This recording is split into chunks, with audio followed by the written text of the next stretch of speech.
Assalamualaikum warahmatullahi wabarakatuh. Alhamdulillahirabbil Waalaikumsalam alamin. warahmatullahi. Wassalatu wassalamu ala Assalamualaikum anbiya'i wal warahmatullahi mursalin sayyidina Maulana Muhammadin wa ala alihi wa sahbihi ajma'in. Allahumma shalli ala sayyidina Muhammad wa ala ali sayyidina Muhammad. Alhamdulillah Bapak Ibu sekalian, kita masih diberikan nikmat kesehatan dan kesempatan sehingga pada siang hari ini kita berkumpul di Zoom meeting untuk sama-sama kita mengadakan acara kajian online kesehatan haji, khususnya Kota Palembang. Dan alhamdulillah hari ini kita bergabung bersama KBIH Ar-Rahmah Sri Melayu. Salawat dan salam kita aturkan kepada junjungan agung kita Nabi Muhammad SAW beserta para sahabat, ikut para pecinta serta keluarganya hingga hari kiamat. Baiklah Bapak Ibu sekalian, tadi semula kita jadwalkan untuk memberikan sambutan dari perwakilan KBIH Rahmah Melayu. Namun sampai saat ini mungkin belum bergabung sama kita, jadi langsung saja Bapak Ibu sekalian kita simak, kita dengarkan informasi yang berguna terkait masalah kesehatan haji. Dalam hal ini akan disampaikan oleh beberapa narasumber kita. Alhamdulillah, untuk kesempatan yang pertama ini narasumbernya adalah Ibu Dr. Hajah Fenty Aprina MPes. Beliau sehari-hari bekerja di Rumah Sakit Ernaldi Bahar, dan untuk materi pertama ini beliau akan memberikan tentang seputar masalah kesehatan. Nanti disusul pemateri berikutnya sehingga nanti di akhir acara kita ada sesi tanya jawab. Kepada Ibu Dr. Hajah Fenty Aprina, kami persilakan untuk memulai materinya.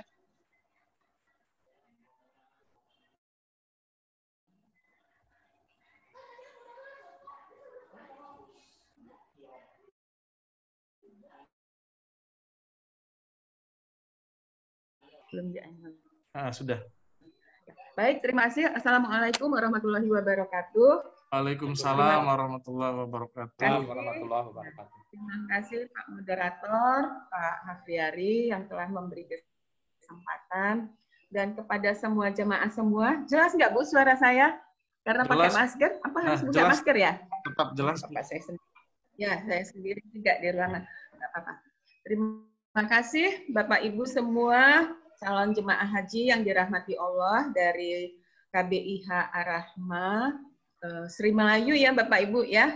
Alhamdulillah kami dari calon petugas haji 2021, jadi terdiri dari calon TKHI. Jadi TKHI ini adalah petugas yang akan menemani bapak-bapak di dalam kloter. Jadi petugas-petugas kloter untuk kesehatan itu ada 3 orang, 1 orang dokter dan 2 orang perawat. Kemudian ada juga calon petugas PPIH, di mana PPIH ini akan melayani jemaah tapi dia non-kloter dan akan bertugas di fasilitas-fasilitas rujukan. Ya, kalau di sana nanti namanya tuh KKHI ya, akan bertugas di KKHI. Banyak untuk petugas PPIH yang dari Sumatera Selatan tahun ini alhamdulillah ada dokter spesialis jantung dan paru, kemudian ada juga yang tugasnya dari rumah sakit yang ada di kabupaten kota ini.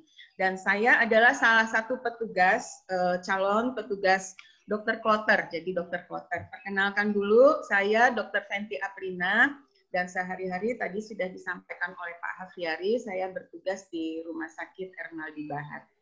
Baik Bapak Ibu semua, mungkin siang hari ini terima kasih sudah berkenan untuk sama-sama kita memberikan pembinaan kepada jemaah haji. Dan ini merupakan tugas rutin kami. Tugas rutin kami, para calon petugas kesehatan yang diberikan oleh Kementerian Kesehatan untuk memberikan penyuluhan kepada Bapak Ibu semua calon jemaah haji. Agar apa? Agar supaya para jemaah haji ini akan menjadi haji yang sehat, akan dapat melaksanakan seluruh rangkaian ibadah hajinya secara mandiri dan istiqoah. Nah, itulah tujuan kami, seluruh petugas ini memberikan pembinaan, memberikan pelayanan, dan memberikan perlindungan kepada jemaah haji.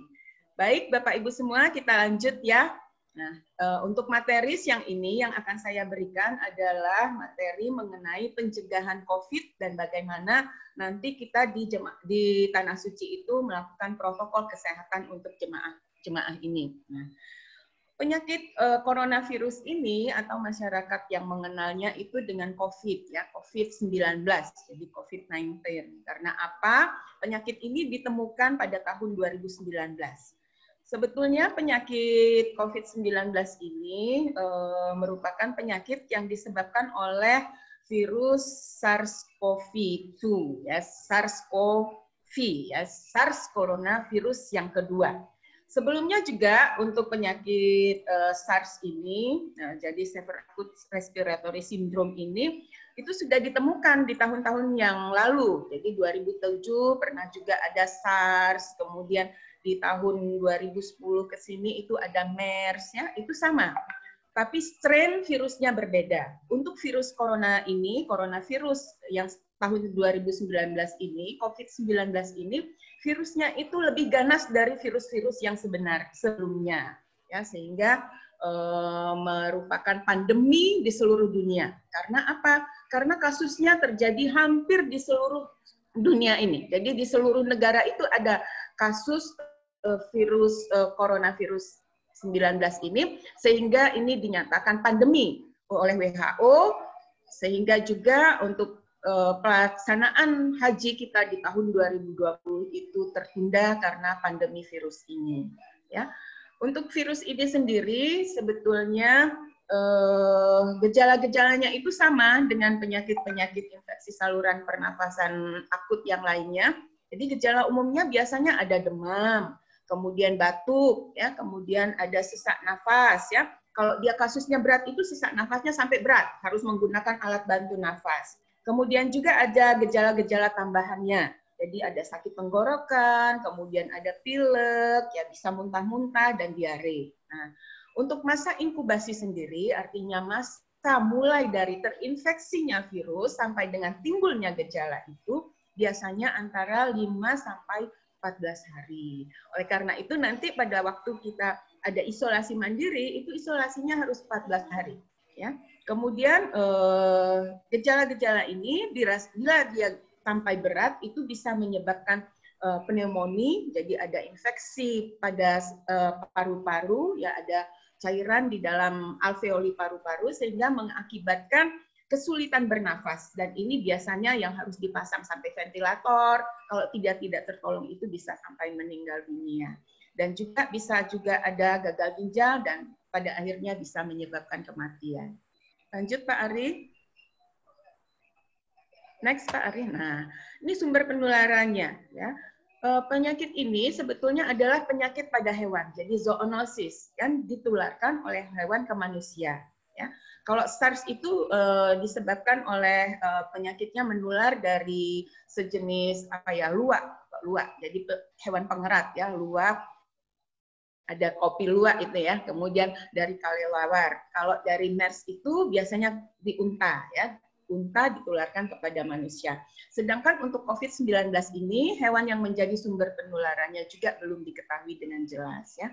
Oleh karena itu nanti juga Bapak Ibu semua calon jemaah haji nanti di Tanah Suci itu jangan berfoto dengan unta, karena unta juga merupakan sumber penularan penyakit MERS, ya.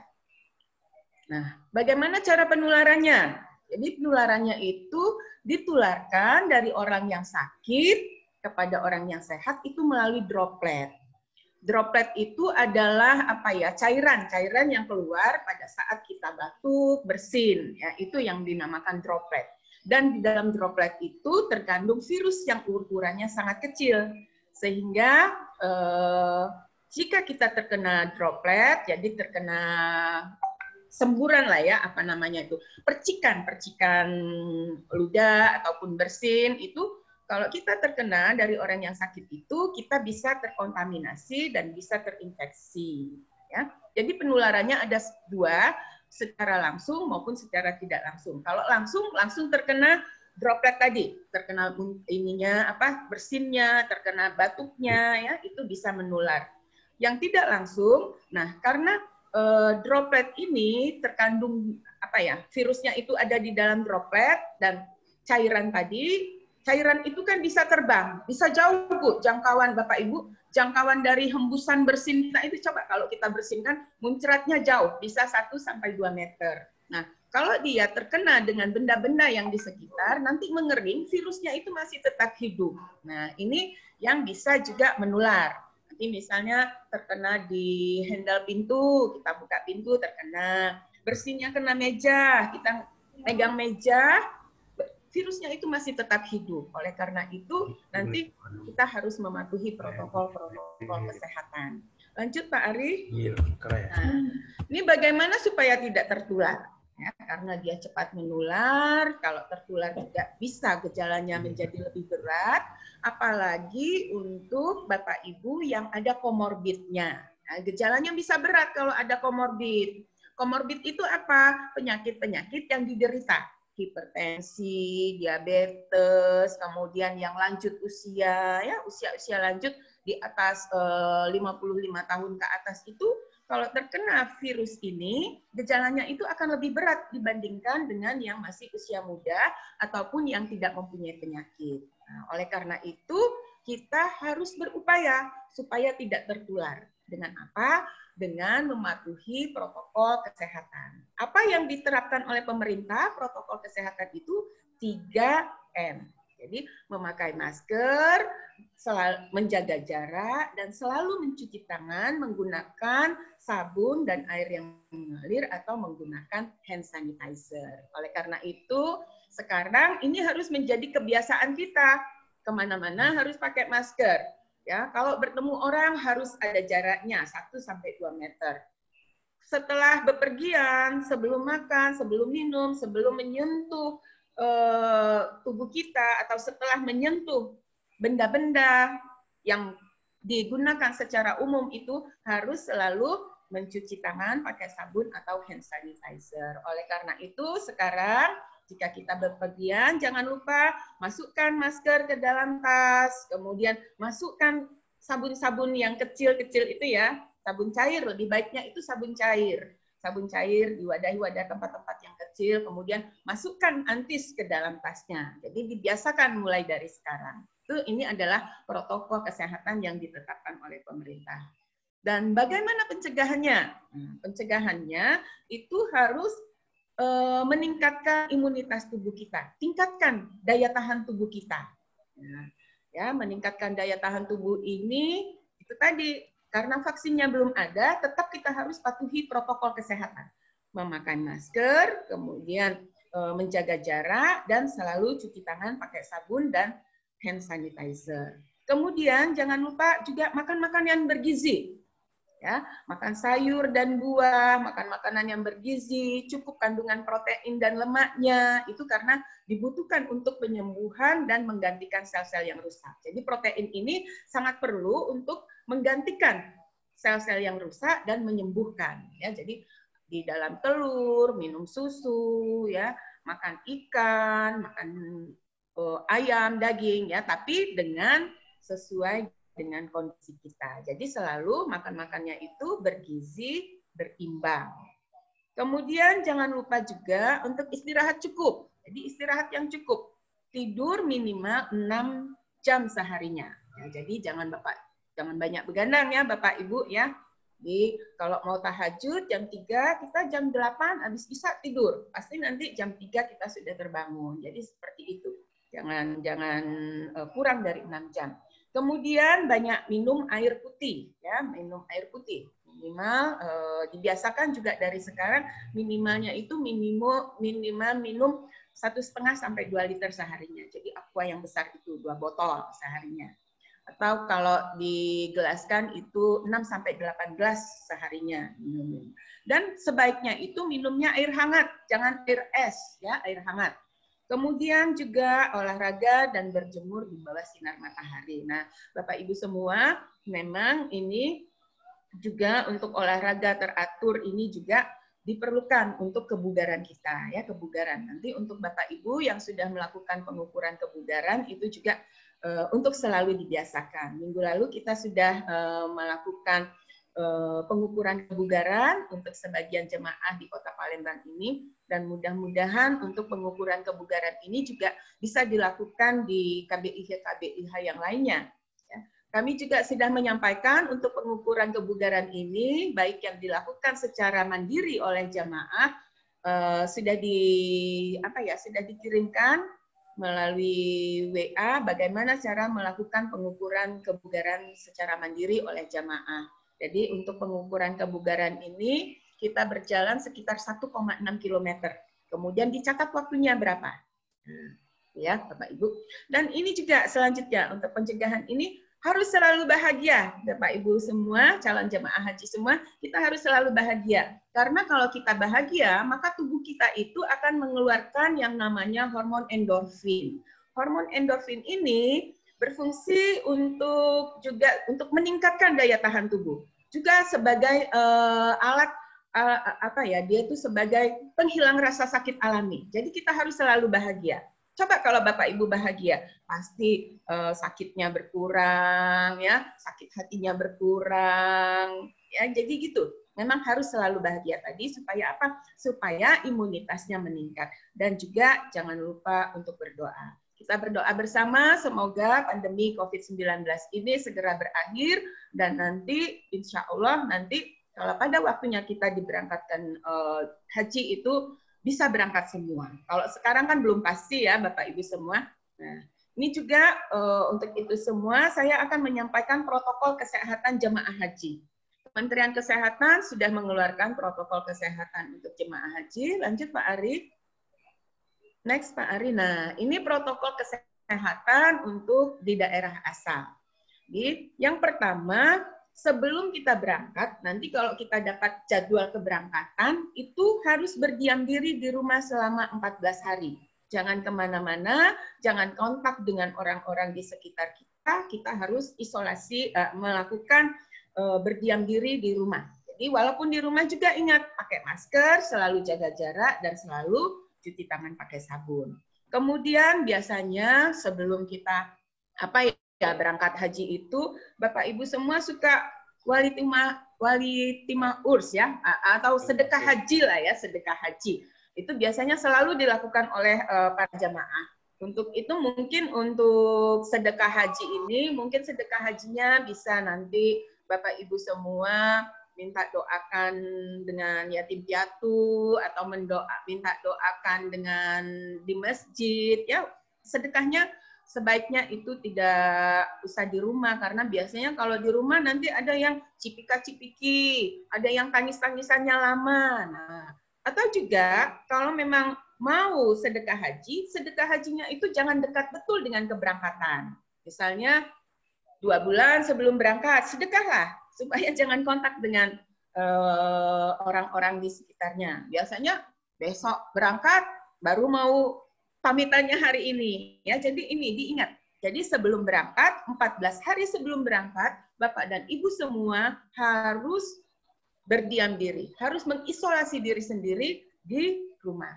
Karena apa? Nanti kita punya, kalau pandeminya masih berlangsung, itu kita akan dilakukan tes, ya, dilakukan swab test, ya, dilakukan rapid test. Nah, itu yang ditakutkan kalau kita kontak 14 hari sebelum keberangkatan dengan orang lain, takutnya nanti hasil kita tuh positif, ya Bapak Ibu semua. Oleh karena itu, kalau memang mau sedekahan jauh hari sebelum keberangkatan, ya, karena apa? Nanti takutnya nanti hasil rapid ataupun bahkan hasil swab kita positif, ya. Ini pasti nanti kalau walaupun memang belum ada kepastian dari pemerintah, tapi saya kira ini harus dilaksanakan oleh Bapak Ibu semua. Karena kan sekarang kita saja mau naik pesawat ke Jakarta harus rapid test. Apalagi kalau kita mau berangkat haji nanti, yang perjalanan jauh 9 jam. Kemudian juga ini protokol kesehatan di angkutan darat, sama.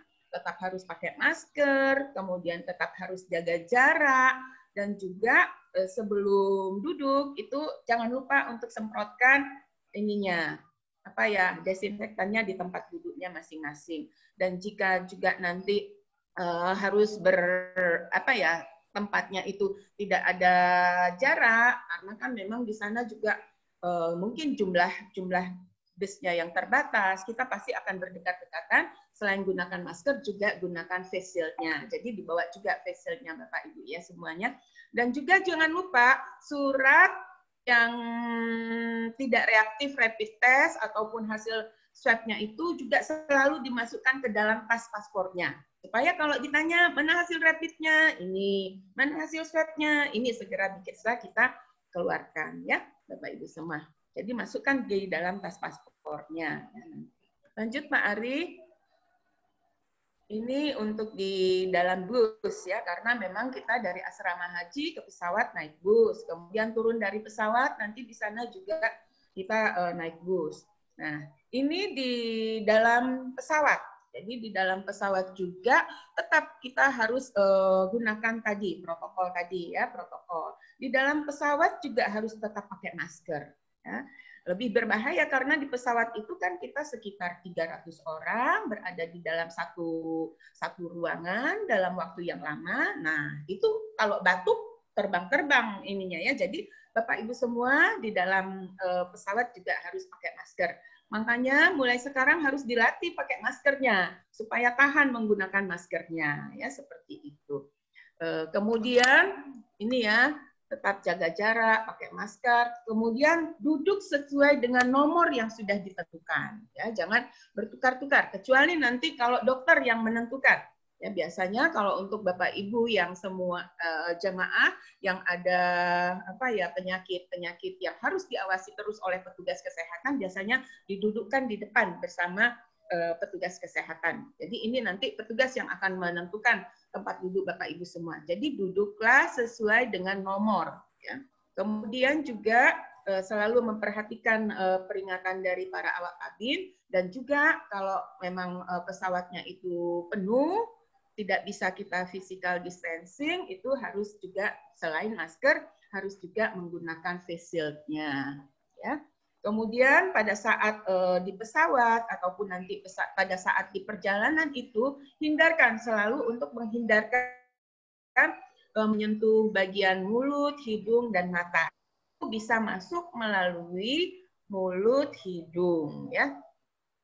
Dan juga di dalam penelitian juga bisa dimasuk melalui mata, jadi melalui konjungtiva mata. Jadi selalu hindarkan.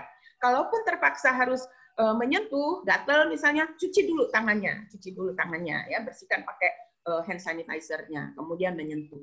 Kalau bisa juga lapisi dengan tisu. Pak Ari?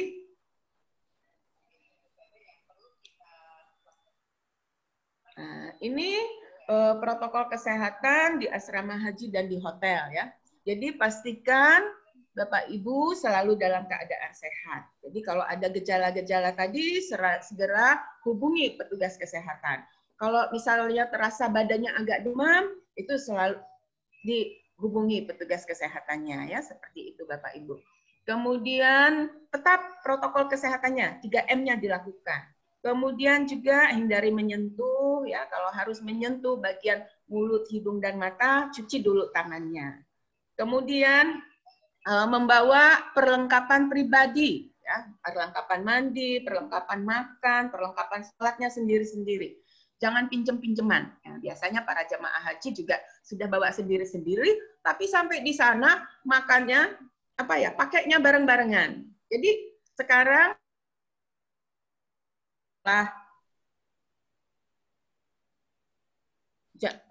sejadahnya dilipat, dibawa lagi. Kemudian makan juga, setelah makan dicuci sendiri, disimpan sendiri, ya seperti itu. Jangan sampai tuker-tukeran pakainya itu. Apalagi misalnya ada yang kehausan, Bu, minta minumnya Bu, habis minum temannya diminum lagi ya. Jangan. Sekarang kebiasaan itu harus dibiasakan dari sekarang.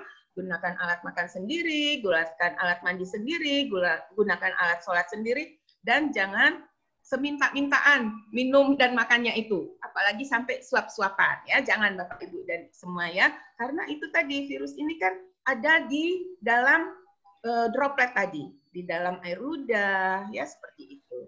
Kemudian selalu meningkatkan daya tahan tubuh, ya, tadi istirahat cukup, di sana nanti cukup tidur, kemudian makan makanan yang bergizi, istirahat ya, dan selalu bahagia. Ya, di sana nanti jangan ini apa ya, nggak setuju sama teman sekamar, akhirnya jadi marah. Kalau marah kan itu tadi, kalau marah kan kita jadi tidak nyaman.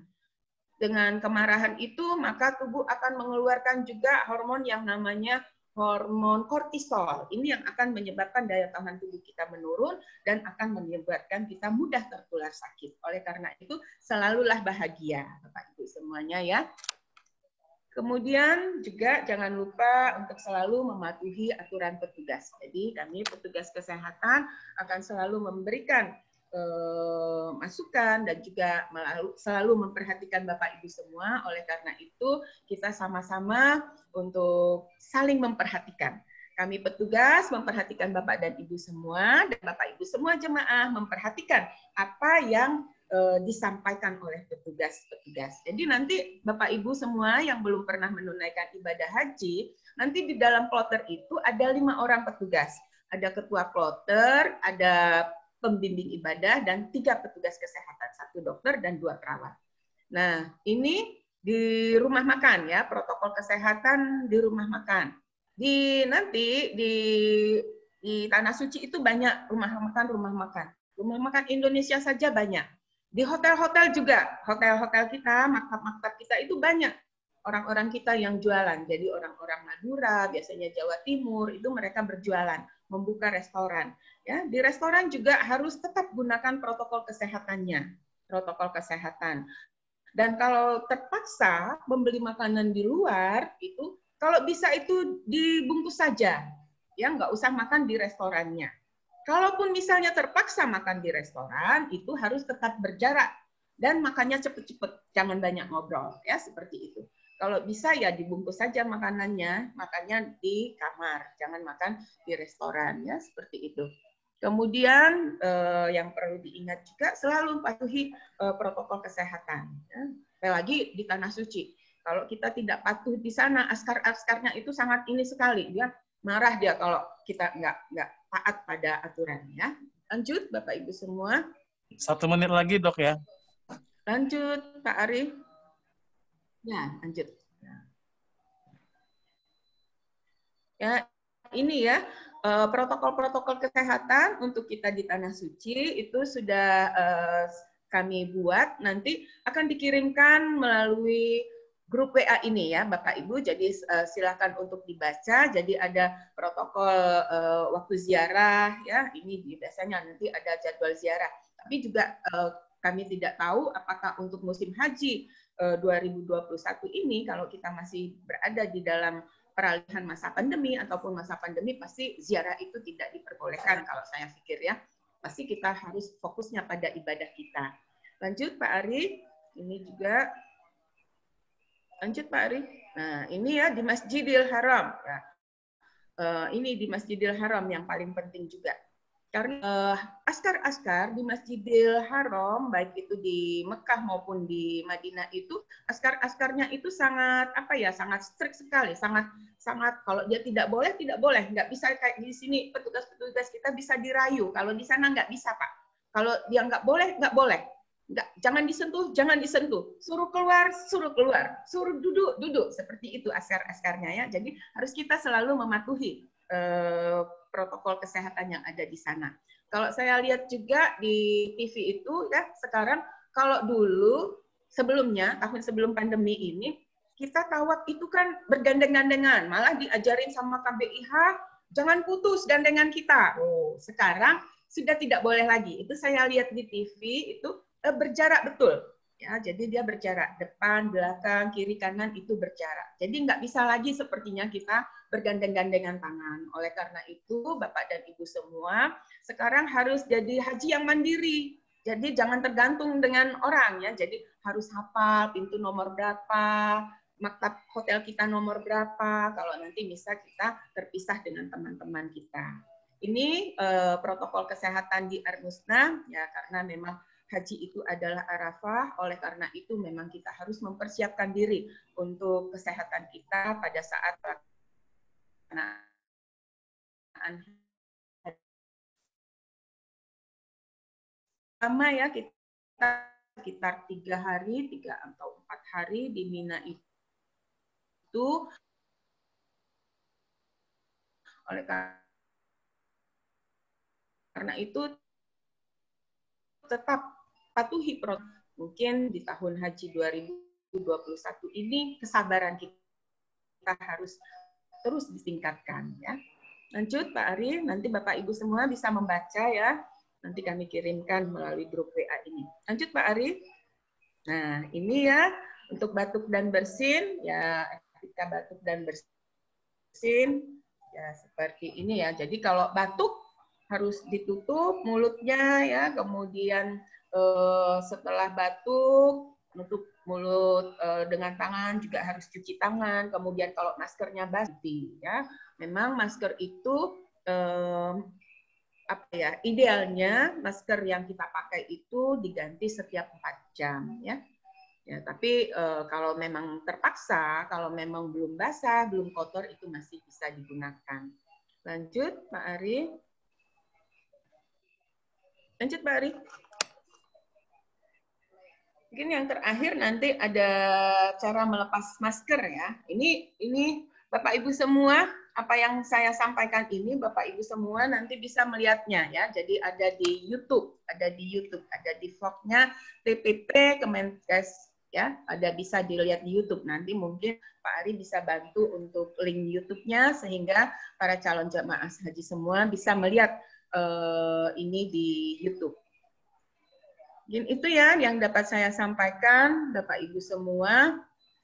Mudah-mudahan kita semua bisa menjaga kesehatan kita, sehingga nanti pada saatnya nanti kita akan dijadwalkan untuk pemberangkatan, kita semua bisa berangkat.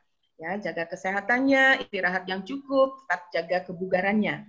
Terima kasih Bapak Ibu semua. Wassalamualaikum warahmatullahi wabarakatuh. Waalaikumsalam warahmatullahi wabarakatuh. Terima kasih Ibu Dr. Fenty yang telah memberikan materinya mengenai protokol-protokol kesehatan. Dan insya Allah akan kita Bapak Ibu sekalian jalani ketika akan menunaikan ibadah haji tahun depan. Amin.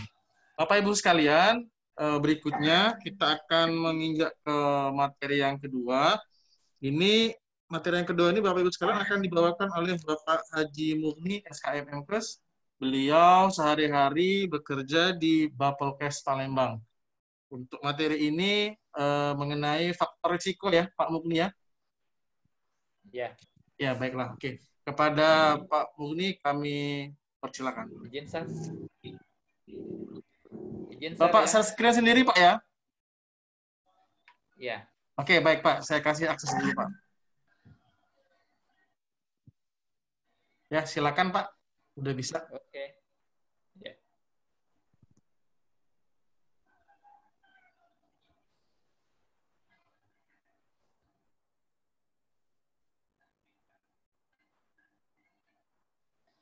Baik.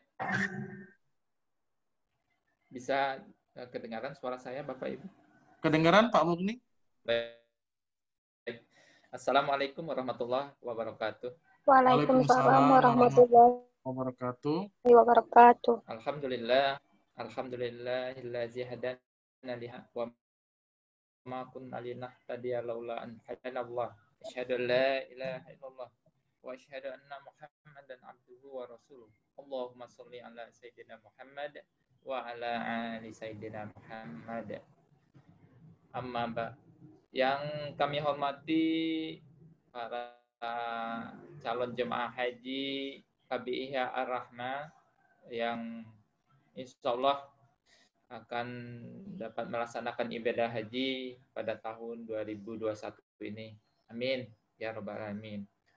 Apa kabar Bapak Ibu semua? Saya izin buka masker aja ya. Karena di ruangan saya sendiri. Ya, boleh Pak. Biar suaranya agak lebih jelas, Pak. Ya, baik.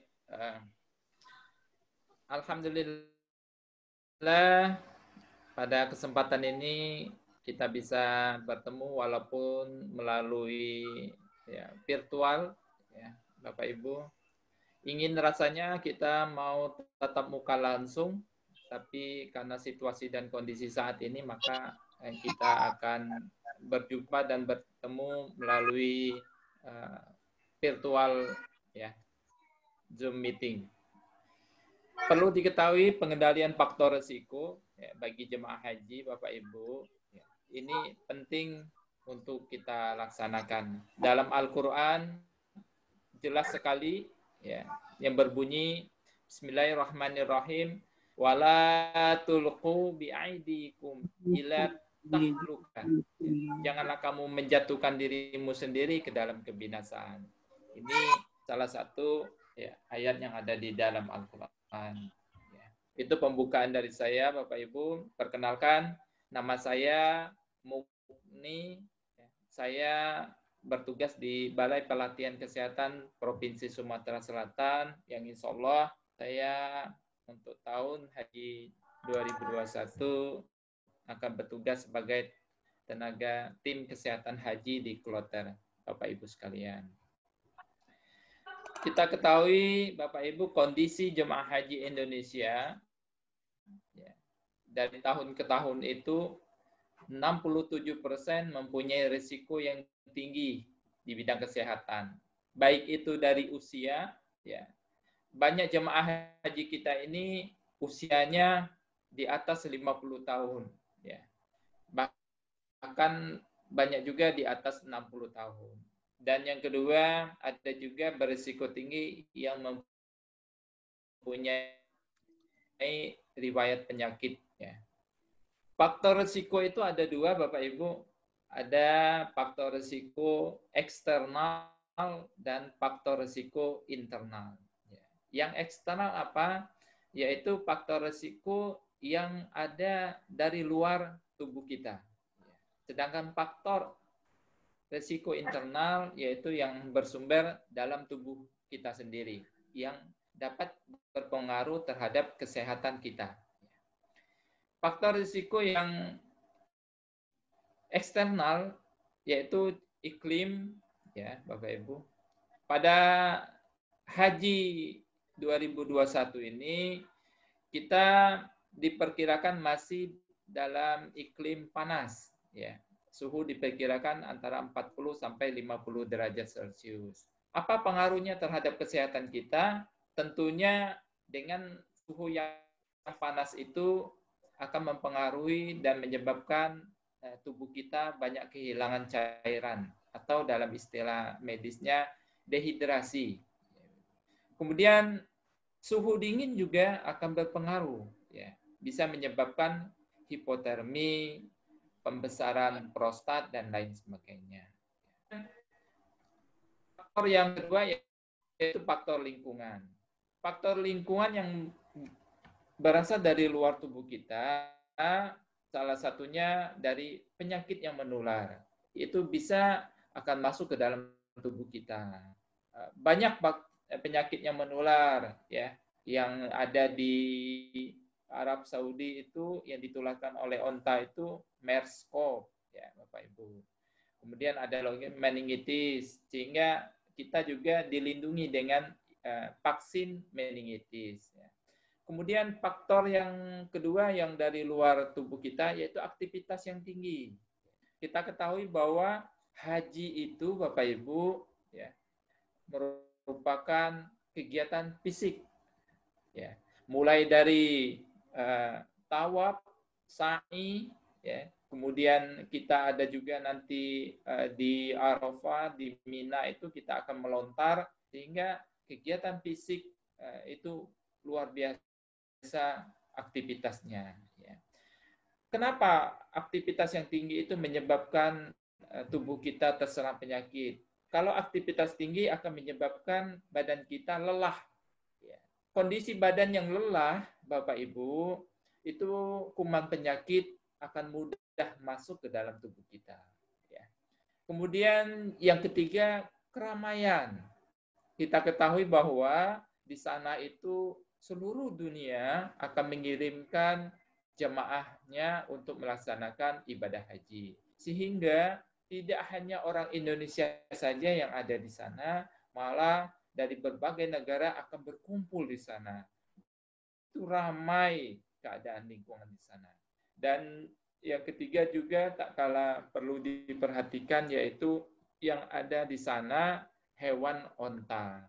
Kita ketahui bahwa onta ini dapat menyebabkan atau menularkan penyakit MERS-CoV. Jadi apa yang dibilang Dr. Penti tadi benar, jangan dekat-dekat dengan onta, Bapak Ibu. Ya. Apalagi berfoto ataupun sampai minum susu onta yang mentah itu. Ya. Ini waspada, ya. Mari kita hindari itu.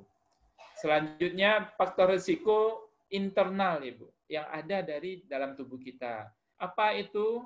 Satu, penyakit bawaan. Penyakit bawaan ini apa yang ada? Misalnya hipertensi. Bisa juga diabetes mellitus atau kencing manis. Bisa juga asma dan lain sebagainya, ya. Ini sangat berpengaruh terhadap kesehatan kita. Kemudian kondisi fisik dan mental. Kondisi fisik, ya, yang terlalu banyak aktivitas tadi, ini juga akan menyebabkan badan kita akan menjadi sakit. Mental kita juga, ya, itu perlu dijaga, ya. Seperti kata Ibu Penti tadi, Dr. Penti, bahwa kita harus bahagia terus sehingga ada hormon yang keluar, ya. Kemudian sikap dan perilaku. Perilaku yang bagaimana? Ini perilaku kebiasaan untuk bapak-bapak misalnya yang merokok. Nah, ini juga adalah faktor risiko bisa menyebabkan suatu penyakit. Kemudian kebiasaan juga menunda makan.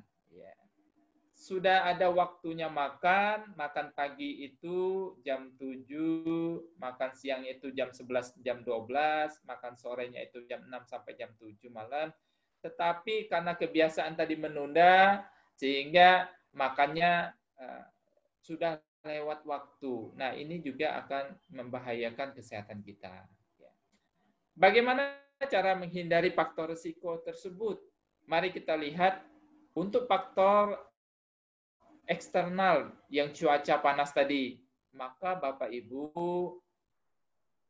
jangan lupa pakai alat pelindung dirinya yang sudah diberikan oleh negara. Nanti ada masker, ada, ya, kemudian alas kaki, ya, jangan lupa, ya, payung. Nah, ini Bapak Ibu semuanya itu kalau keluar dari kamar, alas kakinya dipakai, payungnya juga, dan maskernya. Ya. Kemudian apa? Gunakan juga nanti dikasih semprot air. Ya. Ketika panas, semprot airnya bisa disemprotkan ke seluruh tubuh dan kepala. Ya. Dan juga semprot air itu bisa diisi air zam-zam sehingga kalau haus juga bisa langsung diminum. Jangan lupa jika keluar hotel itu kalau tidak perlu tidak usah, ya Bapak Ibu. Kemudian lingkungan. Nah, lingkungan tadi aktivitas yang banyak itu jangan lupa cukup istirahat, ya. Sekali Anda melakukan aktivitas umroh itu akan mengeluarkan, ya, cairan sebanyak 5 liter dari tubuh kita. Jadi bayangkan kalau itu terjadi setiap hari, ya, sedangkan kita minum paling banyak berapa? 2 liter, 3 liter, ya Bapak Ibu. Yang kedua, hindari keramaian sebisa mungkin, Bapak Ibu. Ya. Kalau sudah kelihatan di depan ramai mau masuk pintunya, tunda dulu, ya. Kita tahan diri dulu, biarkan mereka masuk terlebih dahulu, baru kita masuk lagi. Jangan dekat-dekat dengan onta, ya, apalagi minum susu onta yang mentah itu atau sampai Anda ke peternakannya. Kemudian faktor internal yang terjadi, penyakit bawaan. Bagaimana mengendalikannya? Bapak Ibu harus minum obat secara teratur. Yang punya penyakit hipertensi, jangan lupa obatnya dibawa. Yang punya penyakit DM, jangan lupa obatnya juga dibawa. Yang asma, jangan lupa juga obatnya dibawa dan diminum secara teratur. Kemudian makanlah yang tepat waktu, ya. Pokoknya harus banyak makan di sana, ya, Bapak Ibu. Kemudian ikuti anjuran dokter dan perawat yang ada. Ya. Kemudian kondisi fisik dan mental, ya. Kurangi aktivitas yang berlebihan, Bapak Ibu. Ya. Kita harus fokus pada kegiatan yang wajib, ya. Jangan sampai nanti dikejar yang sunnahnya nanti lepas. Fokus kita kegiatan-kegiatan yang wajib, yaitu pada saat Arafah, Arafah, Musdalifah, Mina. Nah, itu ya. Kemudian istirahat yang cukup, ya. Jangan dipaksakan. Kalau seandainya sudah capek, istirahat, ya, tidur, ya, di hotel, kemudian nanti berangkat lagi. Kemudian jangan lupa juga banyak minum, ya, Bapak Ibu, karena suhu di sana panas, ya. Kita tidak akan berkeringat, ya, karena kelembapannya sangat, ya, tinggi, ya. Kemudian jangan lupa berpikir positif, ya. Kemudian sikap dan perilaku, ya, bersikaplah sebagai tamunya Allah, ya. Berperilakulah yang sehat. Kalau jam makan, maka makan, Bapak Ibu. Ya. Kalau mau berangkat ke masjid, jangan lupa waktunya, ya. Kalau memang tanggung, ya makan dulu, baru berangkat ke masjid, ya. Jangan sampai nanti belum makan, mulai dari sholat asar, maghrib, isya, ya, imamnya terlewat. Demikian, ya, faktor pengendalian risiko ini tujuannya tidak lain dan tidak bukan, yaitu memberikan zona nyaman bagi para jemaah haji, sehingga dapat melaksanakan ibadah haji dengan khusyuk sesuai rukun-rukun yang ada. Tentunya harapan kita, Bapak Ibu sehat, dapat melaksanakan rukun haji, dan hajinya dapat terlaksana dengan predikat haji yang mabrur. Amin ya rabbal alamin. Demikian, terima kasih yang bisa saya sampaikan. Jangan lupa masih ada waktu untuk keberangkatan Bapak Ibu sekalian, jaga kesehatan, jangan lupa olahraga, ya, jalan santai saja, makan makanan yang seimbang, ya. Kurangi yang biasa begadang, sudah mulai mengurangi bapak-bapaknya, ya. Banyaklah istirahat di rumah, ya. Sehingga kita memang sudah siap untuk niatan berhajinya. Demikian yang bisa saya sampaikan. Billahi taufiq wal hidayah. Wassalamualaikum warahmatullahi wabarakatuh. Waalaikumsalam warahmatullahi wabarakatuh. Terima kasih kepada Bapak Haji Mubni yang telah memberikan materinya untuk kita mengetahui faktor risiko, terutama dalam kita melaksanakan ibadah haji. Mohon dinonaktifkan share screen-nya, Pak Mubni.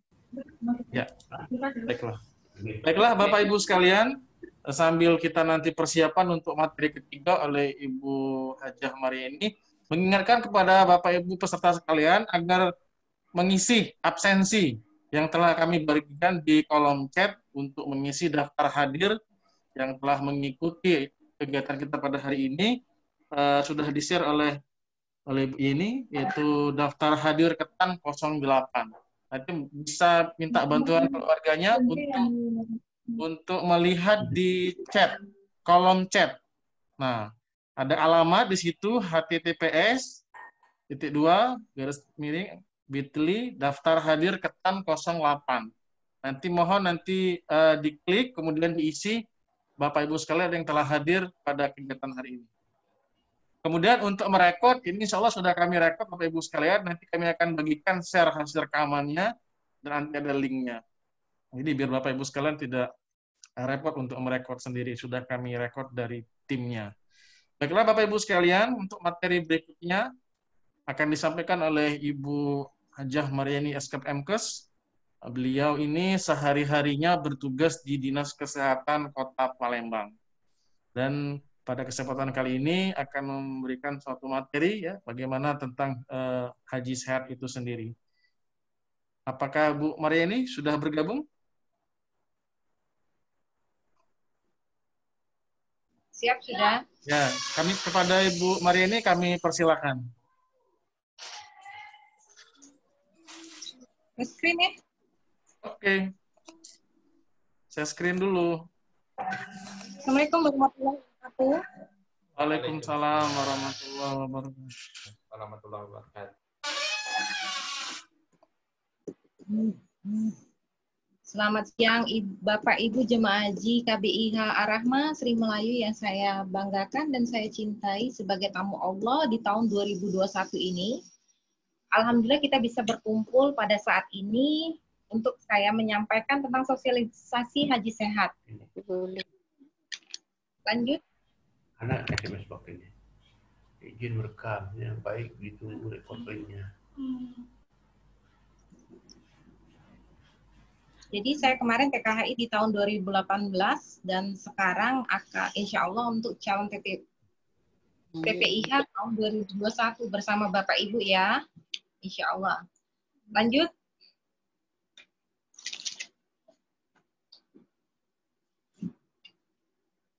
Jadi syarat keberangkatan jemaah haji bagi Bapak Ibu sebagai warga Indonesia berumur 18 tahun paling rendahnya ya, yang sudah menikah atau yang belum, dan mempunyai persyaratan kesehatan dan melunasi BV serta belum pernah menunaikan ibadah haji 10 tahun terakhir ya Bapak Ibu.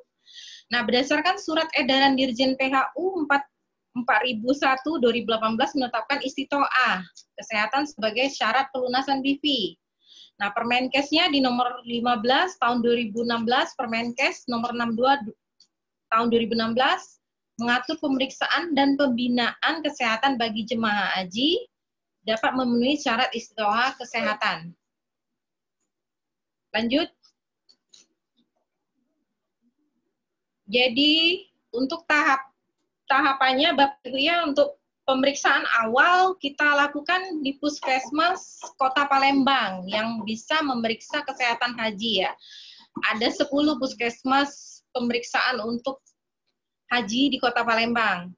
Nah, di mana tahap pertama kita mengetahui yang beresiko dan tidak beresiko kepada Bapak Ibu ya. Nah, itu yang kedua itu pembinaan pada masa tunggunya, dan dalam masa tunggu itu kita ada pemeriksaan tahap keduanya untuk pada masa keberangkatannya yang mempunyai syarat istitoah dan tidak syarat istitoah melalui pendampingan atau tidak memenuhi syarat istitoah sementara dan tidak memenuhi syarat istitoah lainnya. Nah, waktu pada pembinaan masa keberangkatan, berarti kita akan mengetahui kita akan berangkat atau tidaknya, kita akan mendapatkan vaksinitis ya, seperti vaksin yang sudah dilaksanakan untuk Bapak Ibu jemaah haji yang sudah mendapatkannya, seperti vaksin meningitis ya. Nah, yang tidak memenuhi syarat istitoah ini tidak divaksin. Nah, jadi untuk tahap di masa embarkasi, pemeriksaan tahap ketiganya layak terbang dan tidak layak terbang. Lanjut. Nah, jadi selama Bapak Ibu persiapan untuk untuk berangkat ke tanah suci di tahun 2021 nanti, jadi Bapak Ibu bisa mempersiapkan secara mandiri, senam atau aktivitas fisik di rumah, seperti konseling atau kelompok ibadah melalui senam bersama, dan juga mendapatkan penyuluhan kesehatan seperti ini. Kita melaksanakannya dengan Zoom meeting karena di saat sekarang masa pandemi ini kita nggak bisa berkumpul ya Bapak Ibu ya. Nah, kegiatan program pemerintahnya ya bisa kita melaksanakan kebugaran bersama yang kemarin di tanggal 21 bisa dilaksanakan di DPR secara bersama dengan KBIH yang lain. Karena saya baru dapat kenal dengan KBIH Ar-Rahmah ini, jadi nanti kalau ada kegiatan lain kita akan undang KBIH Ar-Rahmahnya ya. Nah, untuk penyuluhan kesehatan ini dan latihan kebugarannya. Lanjut, yang lain. Lanjut.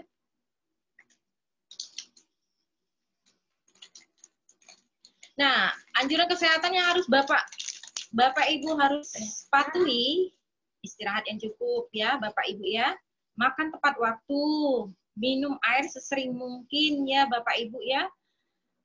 Jadi untuk mencegah sinar matahari yang langsung dengan kita sebaiknya harus menghindari dengan menggunakan payung, water spray dan sendal. Nah, jangan lupa Bapak Ibu kalau keluar rumah harus memakai masker sesuai anjuran untuk menjaga protokol kesehatan ya Bapak Ibu ya, agar Bapak Ibu tetap sehat selalu. Lanjut. Nah, penghargaan pemerintah yang sudah kita dapatkan tenaga kesehatan dari Arab Saudi, kita bisa lihat, lanjut. Kita bisa lihat di tahun 2016 kita sudah mendapatkan penghargaan bahwa kita di sana memang benar-benar menjaga jemaah haji Indonesia secara sehat. Nah, di tahun 2017 juga penghargaannya sudah kita dapatkan di 2018 dan 2019 terakhir. Nah, di tahun 2020 ini karena pandemi ini, jadi kita menunda keberangkatan untuk Bapak Ibu. Insya Allah di tahun 2021 ini Bapak Ibu harus semangat bisa berangkat menunaikan ibadah haji sebagai tamu Allah di sana ya Bapak Ibu, saya doakan selalu. Demikianlah materi yang saya sampaikan, semoga bermanfaat dan bisa sebagai acuan Bapak Ibu nantinya untuk kedepannya. Dan saya akhiri wabillahi taufiq wal hidayah. Wassalamualaikum warahmatullahi wabarakatuh. Waalaikumsalam warahmatullahi wabarakatuh. Terima kasih Ibu Hajah Maryani yang telah memberikan materinya pada kesempatan kali ini. Dan kembali mengingatkan kepada Bapak Ibu sekalian agar mengisi daftar hadir pada kolom chat. Ini akan kami share lagi di kolom chat. Ya, daftar hadir ketan 08. Mohon nanti Bapak Ibu mengisi. Bapak Ibu sekalian, berikutnya materi yang keempat. Ya, akan saya monitor dulu di sini. Apakah Dr. Rika sudah bergabung?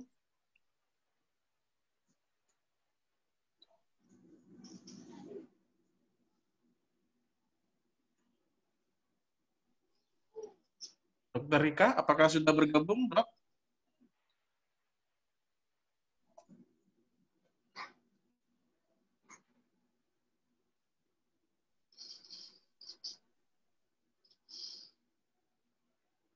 Karena setelah Dr. Rika baru nanti Ibu Karwa. Bagaimana Dr. Rika Kamelia? Di sini saya lihat ada akunnya. Atau monitor Ibu? Itu mah listrik mama. Atau Ibu Karwa saja? Gimana Dr. Rika? Silakan. Udah nyambung ya?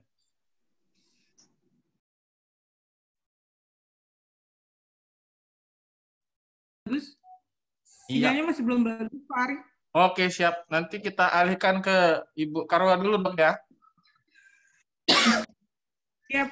Oke, makasih. Ya, baiklah. Untuk materi berikutnya yang akan dibawakan oleh Ibu Karwa Indosti. Beliau sehari-hari di Dinas Kesehatan Kota Palembang. Ini pada kesempatan kali ini, Ibu Hajah Karwa akan membawakan materi penting tentang perbekalan kesehatan, khususnya masalah obat-obatan. Pada Ibu Hajah Karwa, kami persilakan.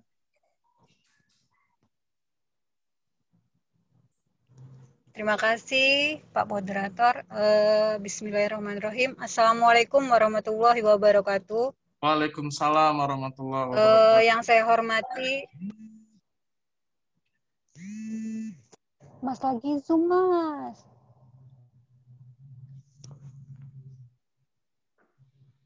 Oke, silakan lanjut Bu Karwa. Kayaknya ada telepon masuk ya.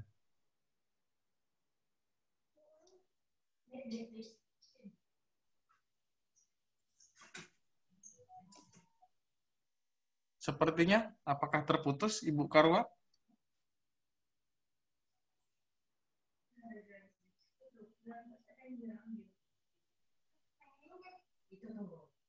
Mohon bersabar Bapak Ibu sekalian, tadi sepertinya Ibu Haja Karwa tadi menerima telepon, jadi sehingga koneksinya terputus.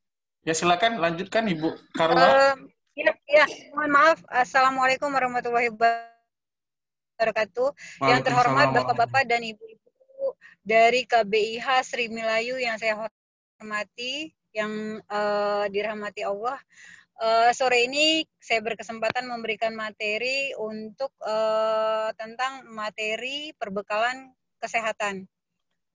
Silakan slide-nya Pak Ari. Ya, silakan Bu.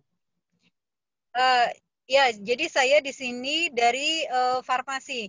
Jadi farmasi Dinas Kesehatan Kota Palembang. Saya bertugas nanti di PPIH itu untuk masalah perbekalan kesehatan dan obat-obatan kefarmasian. Lanjut. Lanjut Pak Ari.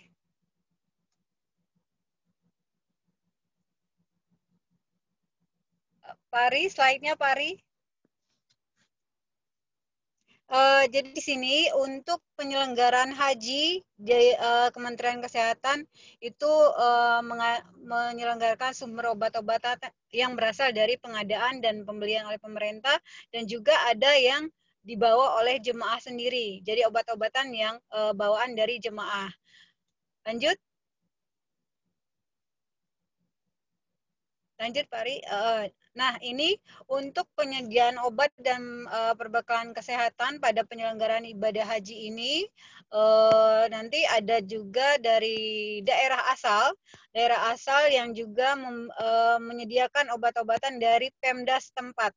Pemda setempat yang nanti akan dibagikan di embarkasi maupun debarkasi. Jadi nanti untuk selama penerbangan dan selama di Arab Saudi. Lanjut Pak Ari.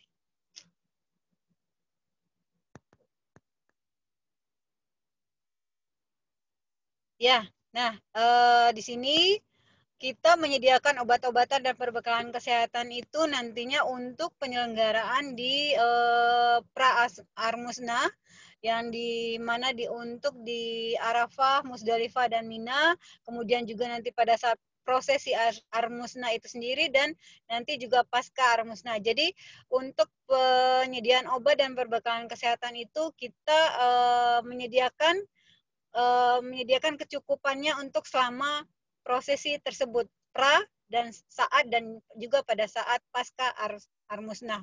Lanjut. Di sini kami untuk perbekalan kesehatan yang kami layani yaitu dari masing-masing kloter, nanti masing-masing sektor, kemudian juga dari KKHI. KKHI itu adalah klinik kesehatan haji Indonesia yang ada di Mekah dan juga ada di Madinah. Kemudian nanti untuk jemaah yang tidak bisa, yang perlu untuk dirujuk itu langsung ke RSAS, nanti langsung dari RSAS yang akan menyediakan obat-obatan dan perbekalan kesehatannya. Lanjut. Nah, di sini lanjut saja Pak Ari. Nanti ada slide terakhir yang penting untuk dicermati oleh para jemaah. Lanjut Pak Ari. Nah, di sini kami tujuan dari pengelolaan obat yang kami lakukan di Kementerian Kesehatan ini di sini yaitu untuk seperti yang saya katakan tadi, untuk memenuhi kebutuhan pada saat pra, kemudian pada saat Armusna dan juga pasca. Di sini kami mengadakan perencanaan tentang kebutuhan obat dan perbekalan kesehatan haji, termasuk juga vaksin untuk mencukupi selama penyelenggaraan ibadah haji di sana. Kami juga melaksanakan pendistribusian, pembagian obat-obatan yang tadi telah saya sebutkan ke kloter, ke masing-masing KKHI, dan juga ke jamaah langsung. Lanjut Pak Ari.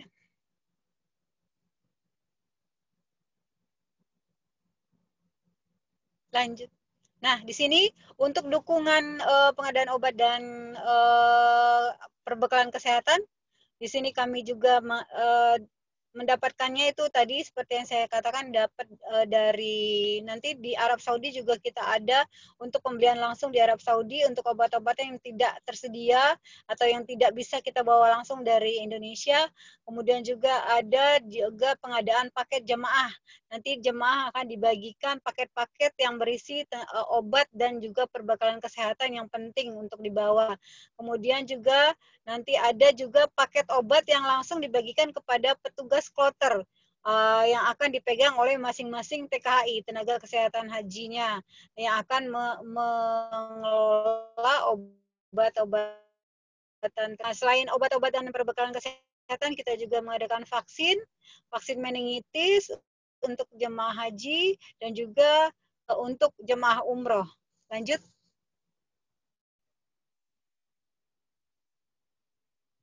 Lanjut Pak Ari. Mungkin ini nggak perlu, slide terakhir yang penting untuk Bapak-Bapak dan Ibu-Ibu ketahui. Lanjut.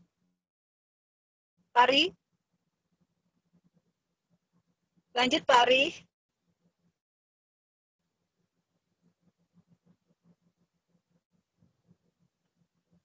Pak Ari, lanjut Pak Ari.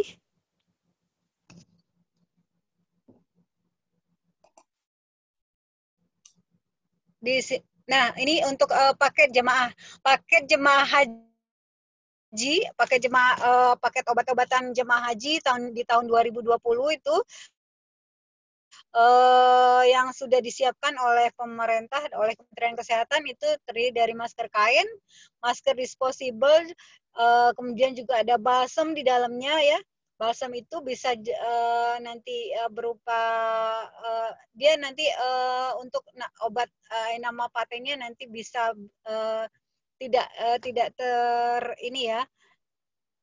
Yang pasti dia berupa salep atau balsam, kemudian ada pengganti cairan tubuh, kemudian juga hand water spray untuk semprot muka, kemudian juga ada plester dengan povidone iodine itu betadine gitu. Kemudian juga ada wash glove tisu, jadi untuk tisu basah untuk badan. Kemudian juga ada kantong kencing dan juga ada kantong plastik untuk paket jemaah untuk obat-obatan jemaah yang jemaah bawa sendiri. Lanjut. Lanjut Pak Ari.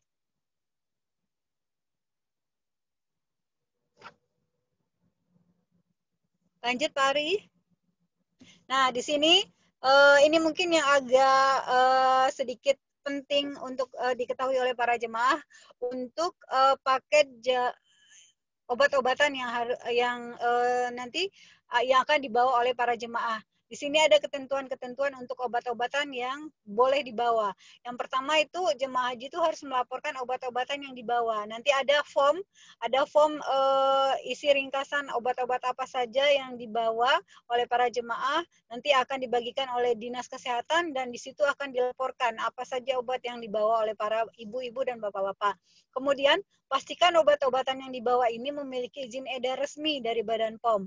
Ya, izin edar resmi, kemudian dia harus memiliki etiket, misalnya parastamol,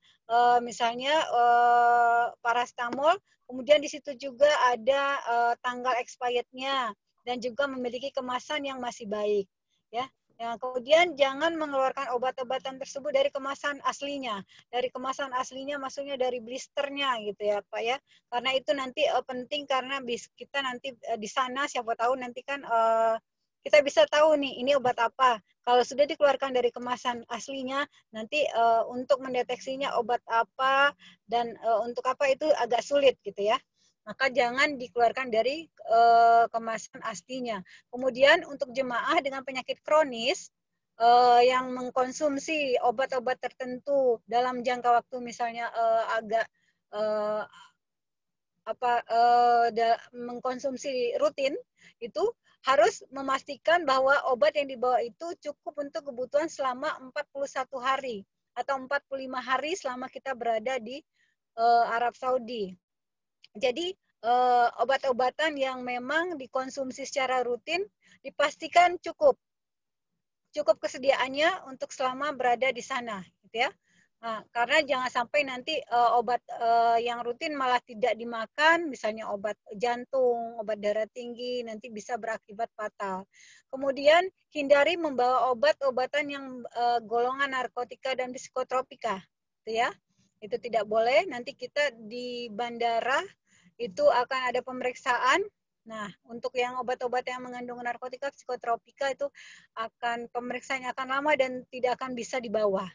Kemudian tidak membawa obat cair dengan volume yang lebih dari 100 mili, ya, 100 ml. Jadi dia kemasannya yang kecil saja, jangan yang besar-besar. Kemudian itu untuk obat cair. Tempatkan obat-obatan tersebut pada tas jinjing, ya, tas jinjing. Saran saya seperti ini, kalau untuk obat-obatan yang rutin, yang dalam jumlah banyak, Bapak Ibu bisa ditaruh di koper. Tapi kalau untuk misalnya seperlunya saja untuk di perjalanan bisa ditaruh di tas jinjing. Selebihnya itu taruh di tas koper boleh, nggak apa-apa. Nanti kalau semuanya dibawa kan repot kan, banyak gitu ya Pak ya. Jadi selama dalam perjalanan saja dibawa secukupnya, sisanya masukkan di dalam tas koper. Kemudian di Arab Saudi ini memiliki regulasi ketat dalam peredaran obat-obatan ya. Jadi di sana itu untuk obat-obatan yang biasa kita konsumsi di tanah air itu kadang-kadang di sana itu tidak tersedia. Jadi makanya saya sarankan tadi untuk obat-obatan yang memang rutin dikonsumsi sebaiknya dibawa cukup sampai 45 hari selama kita berada di sana. Kemudian juga pastikan bahwa obat-obatan yang tersebut itu memiliki izin edar seperti yang saya bilang tadi, kemudian etiketnya jelas. Kemudian sesuaikan waktu minum obat di tanah air dengan Arab Saudi karena jamnya itu kan berbeda ya, selisih waktunya 4 jam. Jadi nanti untuk penghitungan untuk aturan pakainya berapa kali berapanya nanti kita Bapak Ibu harus sesuaikan untuk minumnya. Kemudian untuk obat-obatan yang dibawa itu seperlunya saja, tidak perlu berlebihan karena kita juga dari tim kesehatan menyediakan obat-obatan. Jadi kalaupun yang dibawa itu sebenarnya obat-obatan yang memang dikonsumsi secara rutin. Memang misalnya penyakit yang memang sudah misalnya kayak diabetes, darah tinggi, kemudian jantung yang memang harus setiap hari minum obat tersebut itu nggak apa-apa dibawa. Tapi kalau untuk obat persediaan sebaiknya secukupnya saja karena kita juga menyediakan obat selama di sana. Ya Bapak Ibu. Kemudian satu lagi obat-obat yang di sini yang tidak boleh dibawa. Yang pertama antalgin, metampiron karena di sini juga dia mengandung ada psikotropikanya, mengandung diazepam ya. Jadi untuk obat-obatan yang mengandung psikotropika seperti yang tadi saya sebutkan itu tidak boleh dibawa. Jadi yang mengandung seperti diazepam, fenobarbital. Nah, kemudian yang mengandung narkotika juga seperti kodein, kodipron itu tidak bisa juga dibawa. Lalu sediaan obat dalam bentuk injeksi itu juga tidak bisa dibawa. Selanjutnya alat kesehatan. Alat kesehatan itu kalau saya sarankan tidak usah dibawa karena kami juga memiliki alat kesehatan, tim kesehatan juga memiliki alat kesehatan. Jadi kalau ada Bapak, Ibu-ibu dan Bapak bisa langsung saja ke tim kesehatannya, gitu ya. Lanjut Pak Ari.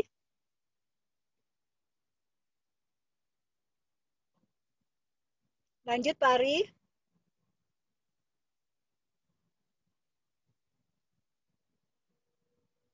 Nah, ini beberapa obat yang dapat atau dianjurkan untuk dibawa.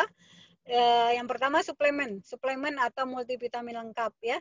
Seperti ini contohnya Permatan Formula, Hemaviton, Enervon C, Becom C, Becom Z. Nah, itu semua yang merupakan suplemen atau multivitamin lengkap. Kemudian obat-obatan flu kombinasi. Karena di sini gini Pak, Ibu ya, kadang-kadang yang kami sediakan, obat-obatan yang kami sediakan itu kadang-kadang para jemaah ini sudah gimana, sugesti gitu ya. Misalnya saya sembuhnya dengan Decolgen Bu, tapi kami nggak dari jemaah itu, dari petugas tidak menyediakan itu. Nah kadang-kadang kesulitannya di situ, Bapak-bapak dan Ibu karena sudah sugesti, saya sembuhnya dengan Decolgen. Nah gitu. Jadi ininya sepertinya dengan obat lain tidak sembuh, padahal sebenarnya kandungannya sama gitu ya. Nah, sebaiknya kalau memang ada seperti itu dibawa saja dari tanah air secukupnya. Kemudian obat rutin jemaah, nah itu yang harus dibawa ya, sesuai penyakitnya. Kemudian ada juga obat tetes mata non antibiotik. Jadi untuk misalnya iritasi, Insto, Rohto itu bisa dibawa. Kemasannya juga kan kecil ya. Nah, kemudian obat sariawan bisa juga dibawa. Analgetik pereda nyeri atau krem. Nah, itu nanti biasanya ini masuk di dalam paket jemaah. Nanti ada biasanya dapat dari tim kesehatan. Kemudian bisa juga jamu atau fitofarmaka, tetapi yang memiliki izin edar ya, izin resmi Ibu-Ibu. Kalau misalnya tidak memiliki izin edar, itu biasanya tidak akan bisa dibawa dan harus ditinggal pada saat pemeriksaan di bandara. Kemudian bisa juga lagi yang dibawa balsem, minyak angin, kayu putih, gitu ya. Kemudian bedak tabur juga bisa. Tapi saya sarankan untuk kemasannya itu dibawa yang kecil-kecil saja, tidak perlu yang besar-besar. Karena kita juga menyediakan obat ya di sana Pak ya, Bu. Selanjutnya, nah ini untuk pelaporan kami petugas farmasi untuk pelaporan obat-obat yang dibawa oleh para jemaah nanti di embarkasi ini diperiksa.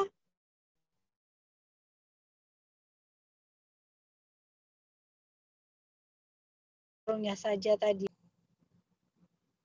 Nah ini untuk yang tadi saya sebutkan form isian obat-obatan yang akan dibawa oleh jemaah nanti akan dibagikan dari Dinas Kesehatan. Jadi di data nanti obat-obat apa saja yang dibawa oleh bapak-bapak dan ibu-ibu. Jika nanti seandainya ada yang mengandung narkotika atau psikotropika itu dibawa karena di sana juga akan ditinggalkan dan tidak bisa dibawa. Lanjut. Lanjut Pak Ari. Baik. Demikian tadi materi dari saya. Saya ucapkan terima kasih atas perhatiannya. Wabillahi taufiq wal hidayah. Wassalamualaikum warahmatullahi wabarakatuh. Waalaikumsalam warahmatullahi wabarakatuh. Terima kasih kepada Ibu Hajah Karua yang telah memberikan materi seputar masalah obat-obatan karena beliau memang bertugas di bagian obat-obatan farmasi di Dinas Kesehatan Kota Palembang. Baiklah, materi terakhir Bapak Ibu sekalian, ini yang kita tunggu-tunggu, yaitu materi kelima dari Ibu Dr. Rika Kamelia Mars. Beliau sehari-hari bekerja di BBLK. Dimulai dengan senyum dari Dr. Rika, mudah-mudahan menular energi positifnya. Kepada Dr. Rika kami persilakan. Alhamdulillahirrahmanirrahim. Terima kasih Pak Hafyari atas kesempatan yang diberikan kepada saya. Gitu. Bukan materi saya mungkin yang ditunggu, waktu selesainya barangkali yang ditunggu Pak Arya. Assalamualaikum warahmatullahi wabarakatuh. Waalaikumsalam. Yang terhormat, yang Allah muliakan, insya Allah Bapak, Ibu, Jemaah Haji, KBIH Ar-Rahmah, dari Sri Mulyaayu ya, Bapak Ibu ya, kemudian Bapak Ibu calon petugas haji insya Allah tahun 2021 ini. Semoga Allah bahagiakan, Allah muliakan, Allah tinggikan derajatnya, Allah mudahkan dan lancarkan segala urusan pada hari ini hingga nanti kembali ke rumah masing-masing selesai aktivitasnya. Amin. Saya Rika, tugas di Balai Besar Laboratorium Kesehatan Palembang. Mohon izin saya agak kurang sehat. Saya tadi ngintip pesertanya ada beberapa orang, alhamdulillah saya ketemu Dr. Rita Sriwulandarini gitu. Apa kabar Dr. Rita gitu.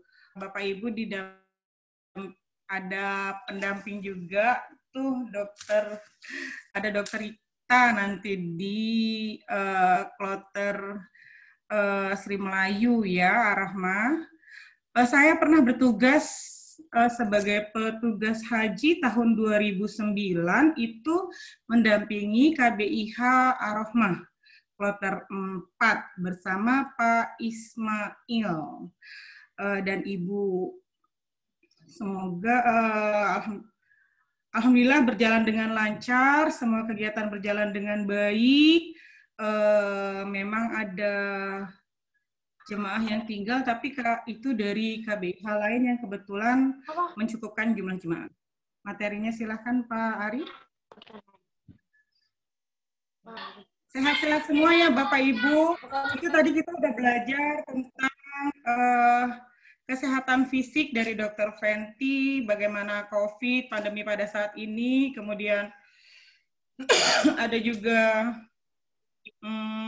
dari Pak Mukni, faktor resiko jemaah haji. Ini tadi saya mau di kesehatan mental, tapi sepertinya saran-sarannya adalah masuk di faktor resiko jemaah haji juga.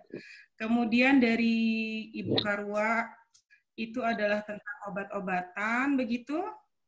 Sebenarnya, baik, ini jumlah jemaah haji, jumlah kuota 2013-2017, bertambah di 2019. Berikutnya Pak Ari. Kesiapan fisik sudah kita lakukan dari waktu ke waktu, begitu ya, karena kita mengalami belum jadi berangkat, semoga tahun ini jadi berangkat, gitu. Tentu ada maksud Allah untuk kita. Satu, mempersiapkan fisik dengan lebih baik. Yang kedua, mempersiapkan mental dengan lebih baik. Oke, ini rasionya 54,4% wanita yang lebih banyak sebagai jemaah. Berikut. Dan sedemikian banyak persoalan untuk para wanita ya, ibu-ibu sekalian ya. Berikutnya, Pak Ari. Oke, penyakit terbanyak pada jemaah yang dirawat di KKHI itu ada pneumonia. Barangkali kebanyakan keluhannya adalah ada penyakit jantung, ada penyakit menyerang di otak, kemudian ada keluhan di saluran cerna, kencing manis, dan darah tinggi, juga asma. Berikut.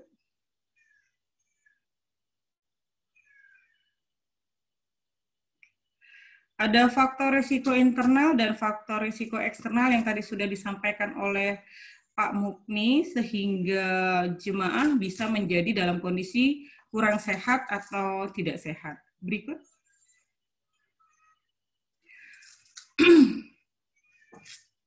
Oke, ada beberapa faktor risiko di pesawat yang harus kita persiapkan untuk menghadapinya, karena jumlah perjalanan itu biasanya 9 jam. Itu resiko untuk banyak, karena terbatas. Jadi kita nggak bisa lalu lalang di pesawat, akhirnya banyak pilihan kita adalah untuk tidur. Barangkali nanti kita perbanyak zikir ya waktu di pesawat. Itu menjadi kita karena dingin, kemudian tidur, akhirnya tidak minum. Risikonya adalah dehidrasi. Kemudian ada barotitis atau aerotitis pada tempat tinggi, itu akan menjadi tidak nyaman di telinga, bisa seperti suara berdenging atau nyeri di telinga. Untuk dehidrasi, maka kita bersama-sama saling mengingatkan satu sama lain untuk tetap minum bersama. Kemudian kalau barotitis atau aerotitis, itu kita bisa atasi dengan menelan ludah atau menutup hidung, kemudian kita menelan ludah juga. Untuk DVT, adanya pembengkakan pada kaki tungkai, ini resikonya adalah sangat tinggi, bisa mengancam nyawa. Maka untuk mengatasinya adalah kita harus rutin melakukan aktivitas di pesawat. Jadi Bapak Ibu bisa mengingatkan dengan tetangga kanan kirinya nanti pada saat di pesawat, atau mengingatkan petugas untuk yuk per 3 jam atau 2 jam kita melakukan pergerakan peregangan badan sehingga aliran darah tetap lancar. Oke, perut yang kembung itu jadi sebelum berangkat, mohon kepada Bapak Ibu untuk meminimalisir atau menghindari minuman bersoda. Barangkali kita rata-rata yang berangkat pada saat ini adalah usianya di atas 35 tahun. Jadi dari sekarang barangkali untuk jangka panjang hidup yang sehat, meminimalisir penggunaan gula dalam makanan dan minuman kita, meminimalisir atau menghindari minuman bersoda, dan kemudian meminimalisir jumlah karbohidrat atau makan nasi yang menjadi asupan kita sehari-hari. Bisa jet lag. Jadi jet lag itu karena ada perubahan waktu pada saat kita pergi dan kita sampai nanti, ada beberapa orang yang mengalami rasanya pusing, mual, atau tidak nyaman akibat dari perubahan waktu antara tempat kita berangkat dan tempat ketibaan karena waktu panjang saat kita berada di pesawat. Ada juga resiko serangan jantung yang insya Allah mudah-mudahan karena kita dari saat ini kita sudah melakukan upaya untuk hidup lebih sehat. Semoga Allah memudahkan menjaga kesehatan kita sehingga pada saat kita berangkat semua dalam kondisi baik dan sempurna. Faktor risiko di Mekah karena suhu 55 derajat Celcius itu bisa penyakit kulit bersisik, gatal, mimisan, bibir pecah-pecah, infeksi pernapasan, bisa saluran cerna. Tetap mengatasinya adalah dengan tetap minum, jaga kesehatan, makan yang sudah disiapkan oleh pemerintah, begitu, kemudian dan tepat waktu. Tetap makan di jam waktu yang diharuskan, tetap memeriksa makanan yang diterima nanti, baik makan pagi, siang, malam oleh kita. Jadi petugas haji itu nanti akan melakukan pemeriksaan, tapi Bapak Ibu juga wajib melakukan pemeriksaan. Sebelum makan dicium dulu, ada bau yang tidak enakkah, kemudian lidahnya dicicip dulu, ada rasa yang tidak nyamankah, gitu. Itu tetap harus dilakukan. Hindari sengatan panas atau heat stroke dengan cara pencegahan. Heat stroke itu suhu badan bisa lebih dari 39,5, kulit merah, panas kering, kemudian nadinya cepat.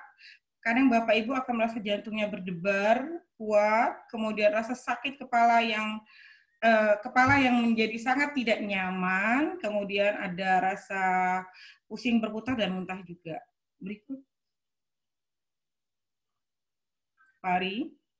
Baik, untuk pencegahan pada saat di pondokan itu Bapak Ibu bisa istirahat yang cukup, berdiam di tempat yang sejuk, dalam ruangan ber-AC, kemudian minum 1 gelas air pada saat merasa mulai nggak nyaman, hindari minuman yang terlalu manis dan terlalu dingin, jadi kita barangkali Bapak Ibu yang sudah terbiasa minum dingin, minumnya harus ada manis, di Indonesia ini sudah mengupayakan untuk menjaga yang dimakan dan diminum. Jadi biasakan, yang seharusnya sebaiknya adalah seperti ini, yuk kita mulai lakukan latihannya dari di sini. Sehingga pada saat kita berangkat, kemanapun yang tidak sesuai dengan makanannya, kita bisa menerima dengan lebih baik. Oke, makanan yang bergizi, gunakan pakaian longgar, pakaian katun, berangkat dari sini, bawalah pakaian-pakaian katun, jadi di sana akan lebih nyaman. Periksa kesehatan, jadi pemeriksaan kesehatan dilakukan secara rutin sehingga pada saat terjadi kondisi di sana, kondisi di Mekah yang tidak sesuai, itu tubuh kita sudah disiapkan untuk menghadapi itu. Jadi kalau misalnya tadinya tensi tinggi gitu, karena sudah rajin kontrol, makan obat, mudah-mudahan pada saat terjadi sengatan panas, kita sudah bisa tubuh sudah bisa nggak langsung terkejut tensinya tinggi karena sebelumnya sudah diatasi.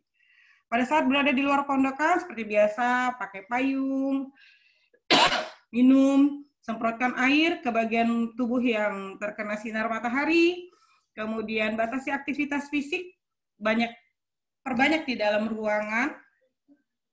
Oke, boleh tawaf, tapi kalau misalnya lagi sangat terik, dicoba untuk tidak dikejar harus berapa kali, begitu. Bila ada gangguan kesehatan, misalnya muka merah, jantung berdebar, rasa kering, kulit bersisik, itu segera sampaikan kepada jemaah lain, minggir, menepilah. Cari ruangan yang tidak sesak, tidak sumpah, kemudian minum air. Jadi kalau di Ka'bah, seputaran Ka'bah itu banyak sekali air Zam-Zam, itu kalau misalnya kering kadang ada yang dipakai untuk menyiram atau mengulaskan kepada tangan. Pada